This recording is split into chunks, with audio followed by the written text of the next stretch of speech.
शिवानी कुमारी के पैदा होते ही घर में छा गया था मातम।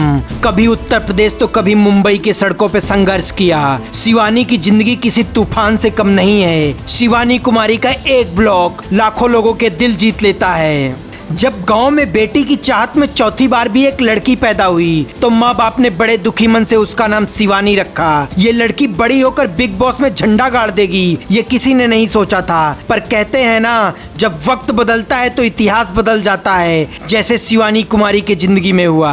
बिग बॉस में आने से पहले शिवानी कुमारी टिकटॉक में वीडियो, फिर उसके बंद होने के बाद यूट्यूब में ब्लॉग बनाया करती थी। फिर कुछ ऐसा हुआ कि शिवानी कुमारी सबकी जान बन गई। उत्तर प्रदेश के औरैया जिले के दिव्यापुर गांव में एक बेहद ही गरीब परिवार में शिवानी पैदा हुई थी। देखने में साधारण सी शक्ल सूरत वाली लड़की जब 1.5 साल की भी नहीं हुई थी तब उसके पिता की मौत हो गई। गाँव और परिवार वालों ने ताने मारने शुरू कर दिया कि पैदा होते ही बाप को खा गई। अब शिवानी अनाथ हो चुकी थी, लेकिन शिवानी को तो कुछ और ही मंजूर था। शिवानी ने यूट्यूब से लेकर बिग बॉस में जाने तक का अपना मुकाम कैसे हासिल किया, अब चलिए इसके बारे में आपको पूरी बात बताते हैं। शिवानी कुमारी ने एक इंटरव्यू में बताया था, घर में बेहद गरीबी होने की वजह से न रहने के लिए छत और न पहनने के लिए चप्पल हुआ करती थी। शिवानी भी दूसरे बच्चों की तरह एक अच्छे स्कूल में जाकर पढ़ना चाहती थी, लेकिन एक गरीब घर में पैदा होने की वजह से ये सपना पूरा नहीं हो पाया था। यूट्यूब में ब्लॉगिंग करने के लिए शिवानी ने हिंदी पढ़ना सीखा। अब ब्लॉगिंग में शिवानी कुमारी इतनी फेमस हो गई है कि इन्हें बच्चा बच्चा जानने लगा है। यही वजह है कि आज बिग बॉस OTT 3 में शिवानी को खुद बुलाया गया है। पिता की मौत के बाद शिवानी का परिवार पूरी तरह से बिखर गया था। घर में बच्चों को भूख से बिलखते देखकर माँ ने एक अस्पताल में महज 600 रुपए की सैलरी पर नौकरी कर लिया। शिवानी भी माँ का हाथ बटाती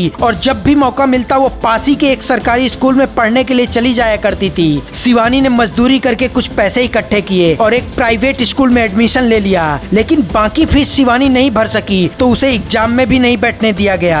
जब माँ ने फीस जमा करने के लिए पैसे दिए तो उन्हीं पैसों से मोबाइल खरीदकर अपने सपनों के पीछे शिवानी ने भागना शुरू कर दिया। वो दिन रात मजदूरी करती और जब टाइम मिलता तो टिकटॉक में वीडियो बनाती। गांव के लोग उसका मजाक बनाते, कुछ तो उसकी माँ से शिकायत भी करते। शिवानी को अपनी मंजिल मिलती उससे पहले ही भारत सरकार ने टिकटॉक को भारत में बैन कर दिया। शिवानी के सपने के साथ साथ वो भी टूटकर बिखर गई। शिवानी की माँ शिवानी के लिए लड़के भी देखना शुरू कर चुकी थी, पर बात कहीं भी बन नहीं रही थी। कुछ लोगों ने शिवानी के सावलेपन की वजह से रिश्ते के लिए मना कर दिया। 2 महीने बीतने के बाद शिवानी को यूट्यूब में ब्लॉग बनाने के लिए उसके सर ने कहा, जिसके बाद शिवानी की जिंदगी में 4 चांद लग गए। एक दिन उसको मजदूरी में कुछ रुपए मिले। घर में किसी के पास चप्पल नहीं थे तो शिवानी पास ही के मार्केट में सबके लिए चप्पल खरीदने के लिए चली गई और उसका वीडियो शूट करके यूट्यूब में अपलोड कर दिया, जिसके बाद शिवानी की जिंदगी पूरी तरह से बदल गई। आपको शिवानी कुमारी की कहानी कैसी लगी? आप अपनी राय कमेंट बॉक्स में जरूर बताएं।